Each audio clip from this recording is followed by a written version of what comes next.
Pupuk merupakan material yang ditambahkan ke tanah atau tajung tanaman dengan tujuan untuk melengkapi ketersediaan unsur hara. Berdasarkan komposisinya, pupuk dibedakan menjadi pupuk organik, pupuk kimia, dan pupuk bio. Hayati dan kawan-kawan 2012. Berdasarkan hasil pada tabel 1, pupuk TSP memiliki warna abu-abu dan berbentuk butiran. KCl berwarna pink dengan bentuk butiran kristal, pupuk ganda sali D berwarna hijau pastel dengan berbentuk serbuk, sedangkan ganda sali B berbentuk serbuk dan berwarna pink. Pupuk kompos berwarna coklat dan berbentuk tidak beraturan, E4 berwarna merah bata atau coklat kecoklatan berbentuk cair, dan urea berwarna putih dengan bentuk butiran kristal. Berdasarkan ciri-ciri tersebut, hal ini sesuai dengan beberapa teori berikut, yaitu menurut CIT dan kawan-kawan 2016 bahwa TSP merupakan pupuk anorganik yang berbentuk butiran serta memiliki warna abu-abu. Menurut teori Zaini dan kawan-kawan 2018 menyebutkan bahwa KCl merupakan pupuk anorganik yang terdiri dari unsur kalium berwarna merah dan unsur klorida berwarna putih yang berbentuk butiran kristal. Menurut teori Amin 2014 bahwa ganda sali D dan ganda sali B termasuk dalam pupuk anorganik, di mana ganda sali D merupakan pupuk yang mengandung P, K, dan N serta Mg yang terbuat dari daun dengan bentuk pupuk berupa serbuk berwarna hijau. Sedangkan ganda sali B merupakan pupuk yang mengandung P dan K yang berasal dari buah dengan berbentuk serbuk berwarna merah muda. Menurut TT 2014, pupuk kompos merupakan pupuk yang memiliki warna coklat yang mengandung karbon yang berasal dari sampah organik seperti daun-daunan dan sampah dapur.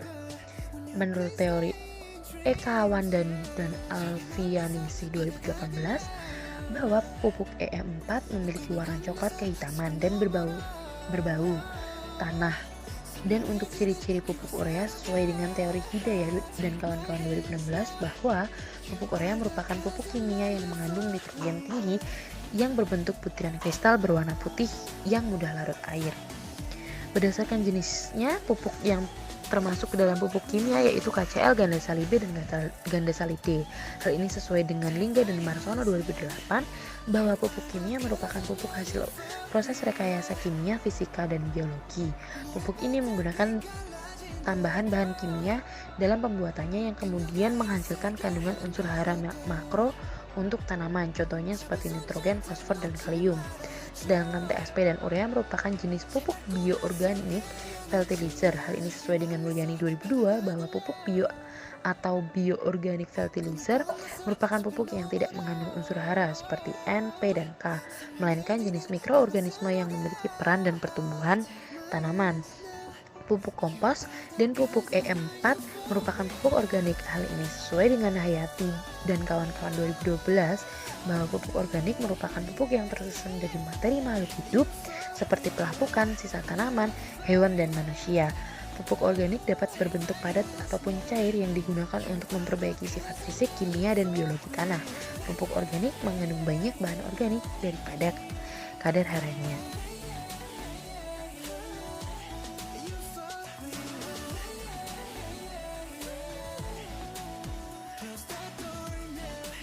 Cara kerja yang dilakukan untuk hidroponik sederhana yaitu botol dipotong menjadi 2 bagian, ditandai sesuai dengan jenis air yang digunakan. Potongan bagian bawah mulut diletakkan seperti pada video ini. Masing-masing air dituang pada botol yang berbeda. Air diisi hingga bagian mulut botol. Bawang merah dipotong bagian ujung dan pangkalnya. Diusahakan menggunakan bawang merah yang lebih besar agar tidak tenggelam. Selanjutnya bawang merah diletakkan seperti pada video di sini. Jika bagian pangkal bawang merah belum terendam, maka air bisa ditambahkan. Botol diletakkan di lokasi yang teduh dan diamati selama 2 hingga 3 minggu. Pertumbuhan dari masing-masing botol dengan air yang berbeda difoto setiap minggunya.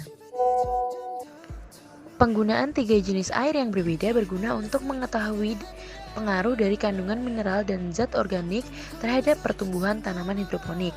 Bagian pangkal dan ujung bawang merah dipotong untuk memberi ruang akar dan ruang tunas untuk tumbuh. Kelemahan metode hidroponik yaitu tanaman mudah diperbarui tanpa tergantung kondisi lahan dan musim. Pertumbuhan dan kualitas panen dapat diatur, hemat tenaga kerja, produk bersih dan lebih higienis, hemat air dan pupuk, aman untuk kelestarian lingkungan, masa tanam lebih singkat, biaya operasional murah, Dan sedangkan kelemahannya yaitu biaya investasi awal lebih mahal, sangat dipengaruhi oleh konsentrasi dan komposisi pupuk, pH, dan suhu tanam 2017.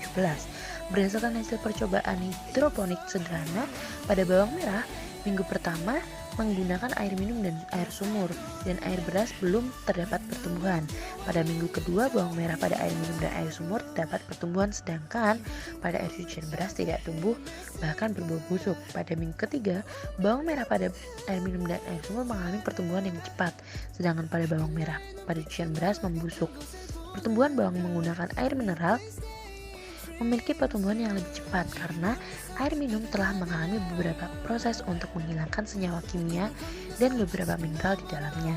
Hal ini sesuai dengan teori Tribun 2020 bahwa air mineral melalui proses pengolahan air akan meminimalisir jumlah kadar zat kimia anorganik seperti klorium, barium, tembaga, kromium, cadmium, dan fluoride, sedangkan zat organik yang dibutuhkan di air tidak dihilangkan. Pada air cucian beras, hasil yang didapat yaitu bawang busuk. Hal ini tidak sesuai dengan teori Laila 2018 yang menyatakan bahwa air cucian beras mengandung zat pengatur tumbuhan pada tanaman yang berperan merangsang pembentukan akar dan batang serta pembentukan cabang dan batang dengan menghambat dominasi apikal dan pembentukan daun.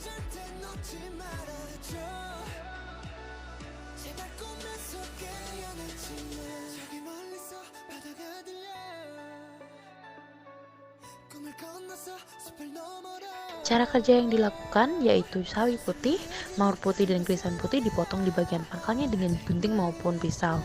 10 tetes pewarna makanan dilarutkan pada air dalam wadah. Kemudian sampel dimasukkan dalam air yang sudah diberi pewarna. Amati setiap 6 jam dan 24 jam dan difoto di setiap jam yang ditentukan. Pewarnaan dilakukan melalui tangkai atau batang dari bunga atau sawi putih dengan memanfaatkan proses transportasi pada tanaman. Pewarnaan yang digunakan yaitu pewarna makanan karena memiliki molekul yang terdapat pada pewarna makanan mudah larut dan mudah diserap oleh tumbuhan.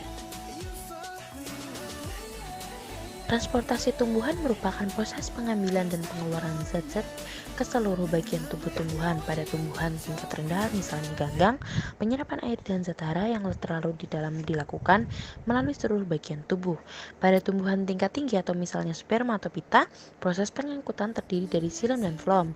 Tumbuhan memerlukan O2, CO2, air, dan unsur hara untuk hidup. Mekanisme proses penyerapan dapat berlangsung karena adanya proses imbibisi, difusi, osmosis, dan transport aktif. Isnaini dan kawan-kawan 2016. Berdasarkan hasil dari percobaan yang telah dilakukan menunjukkan bahwa sawi putih, mawar putih, dan bunga krisan mengalami perubahan warna ketika diberi pewarna makanan yang direndam selama 6 hingga 24 jam. Hal ini terjadi karena peristiwa naiknya air ke akar disertai dengan adanya gaya adhesi antara molekul air dan dinding pembuluh kayu atau xilem atau biasanya disebut dengan kapilaritas. Hal ini sesuai dengan teori Rossandi 2019 yang menyatakan bahwa kapilaritas merupakan pergerakan cairan sepanjang permukaan padat yang disebabkan oleh daya tarik molekul cairan dengan molekul yang padat. Berdasarkan percobaan yang telah dilakukan, didapatkan kesimpulan bahwa pupuk TSP memiliki warna abu-abu dan berbentuk butiran. KCl berwarna pink dengan bentuk butiran kristal. Pupuk ganda salibe berwarna hijau pastel dengan bentuk serbuk, sedangkan ganda salibe berwarna pink pastel dengan bentuk serbuk. Pupuk kompos berwarna coklat berbentuk tidak beraturan. E4 berwarna merah bata atau coklat kecoklatan berbentuk cair, dan urea berwarna putih dengan bentuk butiran kristal. Yang kedua, prinsip hidroponik sederhana yaitu membudidayakan tanaman dengan ditanam pada media air yang diperkaya nutrisi yang akan diserap oleh tanaman untuk pertumbuhan. Ketiga, transportasi air pada tumbuhan ditandai dengan adanya perubahan warna pada bunga mawar putih menjadi pink, bunga krisan putih menjadi semi ungu, dan warna sawi putih menjadi biru.